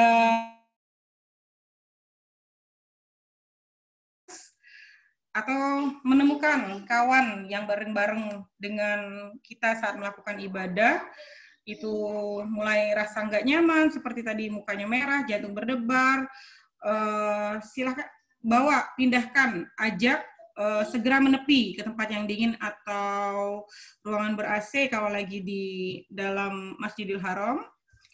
Oke, langsung. Oke, penyakit lain penyerta dari singatan bisa mimisan, kulit. Oke, next, exhaustion. Itu kondisi sebelum jatuh kepada sengatan panas. Jadi kalau udah mulai nggak nyaman, lagi kepanasan, mulai nggak nyaman, udah lemas, udah rasa ngantuk, pusing, tanda-tanda kurang cairan, lidahnya kering, bibirnya kering, itu segera minum ya. Minum yang cukup, Zam-Zam oralit atau minuman isotonik. Kelelahan adalah kondisi ditandai adanya keletihan, jenuh, tegang otot, perubahan dalam kebiasaan makan dan tidur. Pada saat Bapak Ibu ngerasa nggak nyaman dengan badannya, biasanya ngerasa sehat atau ngerasa nggak nyaman, stop, duduk, diam, kemudian luruskan kakinya, istirahat cukup 6-8 jam per hari, kegiatan yang tidak perlu itu dibatasi, makanan yang bergizi, minum yang cukup, dampingi. Harus didampingi Bapak Ibu ya, yang ada kelelahan, misalnya perginya sama pasangannya, silakan dampingin, jangan ditinggal. Oke, berikutnya. Mari. Potensi penyakit menular, resikonya ada meningitis, kemudian flu ada, diare pun bisa, karena ada banyak di antara orang Indonesia yang rajin sekali beli makanan di pinggir jalan. Jadi kalau misalnya pun pengen jajan, itu usahakan beli yang di toko, bukan yang di pinggir-pinggir. Sama aja dengan di Indonesia gitu, di mana kita berada ya, usahakan tetap memilih makanan yang bersih dan sehat. Tertutup, tetap harus tertutup. Seperti sudah disampaikan tadi, tidak dekat onta, tidak cium onta, tidak foto dengan onta. Berikut.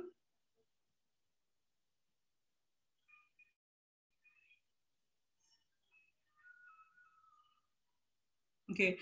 Kondisi yang ada, resiko asma itu bisa terjadi, resiko penyakit jantung ada, hipertensi ada.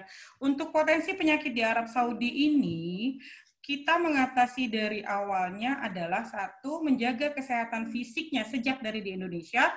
Yang kedua, kontrol teratur dengan dokternya, makan obat teratur. Sesudah kontrol tetap harus makan obat. Kemudian yang berikutnya adalah jaga kesehatan mental. Tetap bahagia, tetap bersyukur, tetap bisa menerima apapun yang Allah beri kepada kita, sehingga hati kita menjadi tenang. Kondisi-kondisi seperti penyakit degeneratif ini insya Allah bisa teratasi, bisa diminimalisir untuk hadir di dalam diri kita. Berikut. Mari. Oke, penyakit yang perlu diwaspadai, ini nggak ujuk-ujuk Bapak Ibu ya, tetapi ini bisa timbul di sana karena di Indonesia sudah ada seperti DM, hipertensi, dan akan menjadi lebih akan keluar pada saat di Arab Saudi karena kondisi kita yaitu tadi terlalu memforsir, terlalu ingin selalu berada di Masjidil Haram untuk melakukan ibadah sholat wajib, sholat sunat di sana, tetapi tidak dengan menjaga makan dan minum serta istirahatnya. Gangguan stres itu tetap bisa juga terjadi di Mekah ya Bapak Ibu ya, pada saat kita melaksanakan haji. Dimanapun gangguan stres itu bisa terjadi, dan sejak dari Indonesia lah kita mulai melatihnya untuk menerima apapun kondisi yang ada. Oke, kunci bahagia dulu atau bersyukur dulu Bapak Ibu? Semoga Bapak Ibu sepakat ya bahwa kita dengan bersyukur maka kita akan bahagia. Bersyukur adalah menerima apapun yang Allah beri, enak nggak enak, suka nggak suka,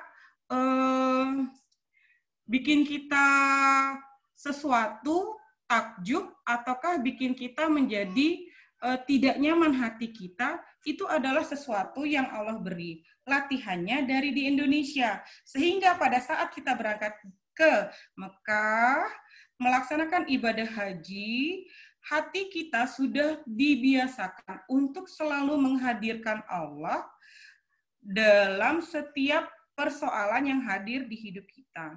Ada kondisi keluarga kita nggak sehat, hasil pemeriksaannya COVID-nya positif, oke? Ini dari Allah, saya terima ya Allah, semoga ini ada hal baik saya yakin pasti ada hal baik di sini. Yuk kita sama-sama menghadapi. Begitu juga nanti karena kita sudah biasa melatihnya di Indonesia, maka pada saat melakukan ibadah haji, kita akan lebih mudah melakukannya karena sudah terbiasa untuk melakukan hal tersebut. Menerima apapun yang Allah beri sehingga hati menjadi lebih tenang. Menerima siapapun, apapun kondisi yang nggak enak dari orang lain kepada diri kita sehingga hati kita menjadi lebih tenang.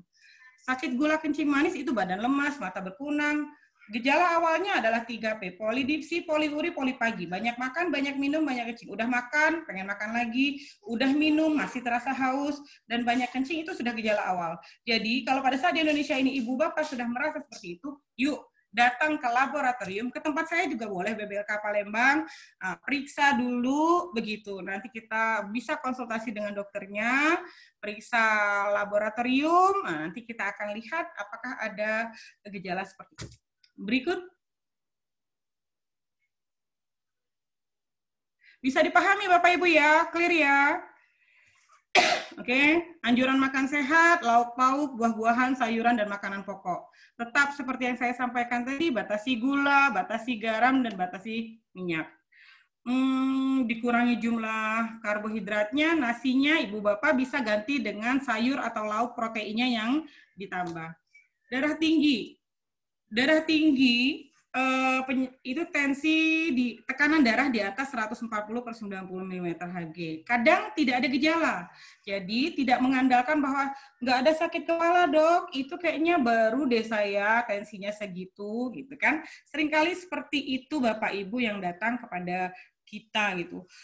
Ternyata kita nggak bisa menganggap bahwa nunggu ada gejala baru ada hipertensi, tapi rutinlah memeriksakan kesehatan 2 bulan sekali, 1 bulan sekali, periksa laboratorium juga untuk mengetahui kondisi di tubuh kita.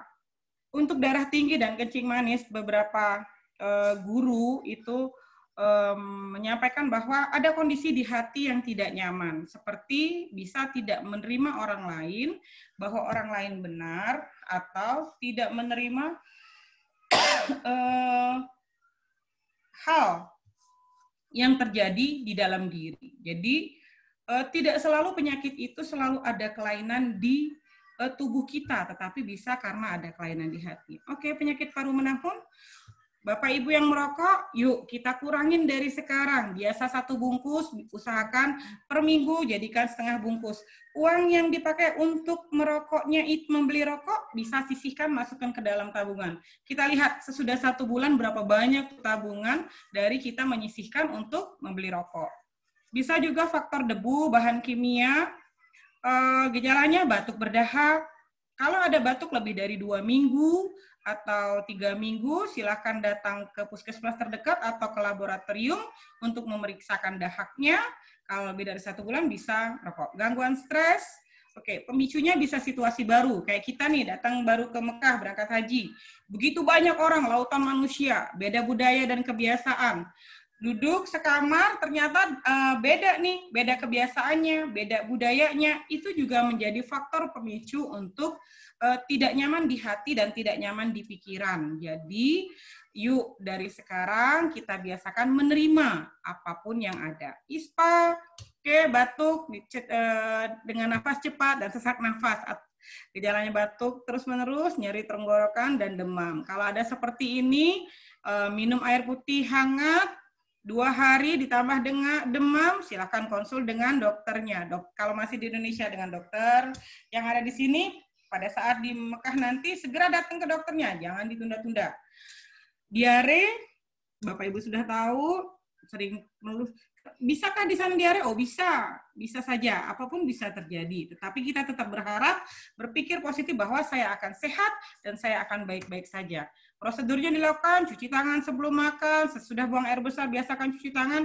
Ajari, ingatkan kepada orang lain untuk melakukan hal yang sama dengan yang biasa kita lakukan untuk menjaga kesehatan. MERS-CoV ini barangkali tadi sudah disampaikan oleh Dr. Fenty dan Pak Mukni pun. Oke, MERS, Pak Ari. Hindari kontak langsung dengan onta, ini untuk MERS-CoV. Gejalanya apa? Panas tinggi, 38-39 derajat Celcius, badan nggak nyaman, itu udah mulai, terus kemudian ada batuk. Pada saat menderita seperti itu, segera yang satu kamar, hubungi dokter. Kloternya, kemudian pakai maskernya, jaga jarak dengan jemaah haji yang menderita gejala tersebut untuk meminimalisir penularan. Meningitis radang selaput otak, ini pun bisa juga. Jadi rasa sakit kepala, leher kaku, demam tinggi, jangan dibiarin ya Bapak Ibu, segera lapor ke dokter kloter. Terima kasih. Alhamdulillah sudah selesai. Titipan pesan dari saya adalah selain kita menjaga kesehatan fisik, mohon juga untuk menjaga kesehatan mental atau hati kita. Hati yang bersih, hati yang tenang, insya Allah akan menimbulkan fisik yang sehat. Hati yang tenang, jantung tidak berdebar-debar, jantungnya akan frekuensinya lebih normal, tensi tidak naik, tekanan darah tidak naik, dan sehingga kesehatan kita akan lebih terjaga. Hati yang tenang pun itu akan meningkatkan imunitas tubuh. Jadi tidak hanya bergantung kepada vitamin, tidak hanya bergantung kepada suplemen. Bapak Ibu, untuk meningkatkan daya tahan tubuh, 1, hati yang bahagia, 2, berserah ke Allah. Semua obat, usaha ikhtiar kita, itu akan bisa hadir menjadi tubuh kita sesuai dengan yang kita inginkan kalau Allah mengizinkan. So, saat sakit, oke ya Allah, ini obat. Atas izinmu, obat itu menyebabkan aku sembuh. Ke dokter, oke, saya ke dokter sebagai ikhtiar. Atas izinmu Allah, maka saya akan bisa sehat. Jadi tetap selalu hadirkan Allah dalam setiap waktu langkah kita. Terima kasih. Assalamualaikum warahmatullahi wabarakatuh. Waalaikumsalam warahmatullahi wabarakatuh. Terima kasih Dr. Rika yang telah memberikan materi yang luar biasa tentang kuncinya kita selalu bahagia Bapak Ibu sekalian. Dengan energi positif mudah-mudahan dengan doa mudah-mudahan Allah Subhanahu wa taala berikan kita kesehatan selalu. Amin ya rabbal alamin. Terima kasih Dr. Rika. Bapak Ibu sekalian, alhamdulillah sudah kelima narasumber memberikan sama-sama kita diskusi sharing bersama tentang masalah kesehatan. Tibalah kita pada diskusi dan tanya jawab. Mungkin Bapak Ibu sekalian yang ingin bertanya, satu atau dua orang kami persilakan, boleh mengangkat tangannya dan monitornya harus di-on-kan kameranya. Silakan Bapak Ibu sekalian. Ada yang bertanya? Silakan. Kalau tidak ada bertanya, mungkin bisa nanti bertanya di grup, karena Ibu Yeni itu selalu aktif di grup KBIH. Mungkin ada rencana ke depan, katanya kalau tidak salah mau kebugaran langsung kali ya, KBIH Rahmah ini kali. Gimana Bapak Ibu sekalian? Mudah-mudahan cukup, mudah-mudahan jelas, dan mudah-mudahan paham, dan semoga bermanfaat materinya pada hari ini. Dan sebelum kita akhiri, kita ada sesi foto bersama. Diharapkan Bapak Ibu sekalian untuk mengaktifkan kameranya, karena ini sebagai buat laporan kita terhadap pembinaan calon jemaah haji. Ada mungkin yang disampaikan sebagai penutup sebelum foto bersama, Pak Fauzuddin? Boleh, Pak? Closing statement, Pak. Beliau, Fauzuddin ini adalah bekerja di Dinas Kesehatan Provinsi Sumatera Selatan dengan masalah perhajian. Silakan Pak Fauzuddin, closing statement, Pak, sebelum kita foto bersama.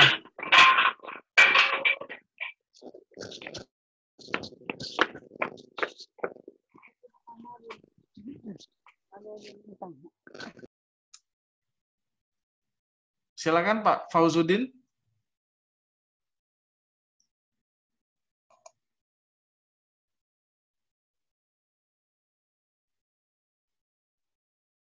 Halo Pak Fauzuddin. Kalau tidak ada, kita langsung saja Bapak Ibu sekalian, kita foto bersama. Kameranya tolong diaktifkan. Alhamdulillah sudah bergabung 39 orang. Baiklah Bapak Ibu sekalian, kita akan mulai pada slide yang pertama. Oke, 3, 2, 1, senyum, ceklek. Iya, saya simpan dulu ininya, dokumentasinya. Bentar Bapak Ibu sekalian. Tinggal untuk yang berikutnya,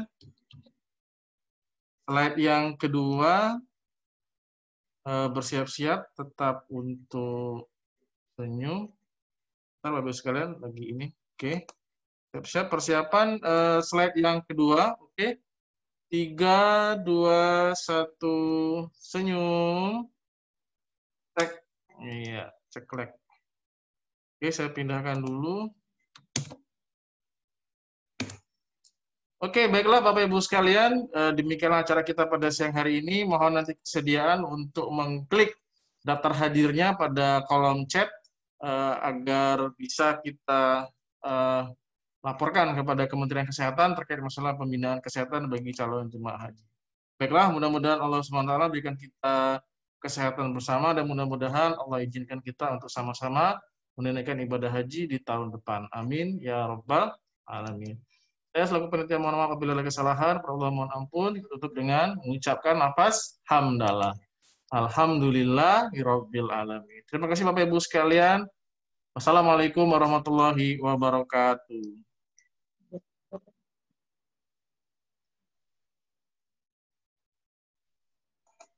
Habis.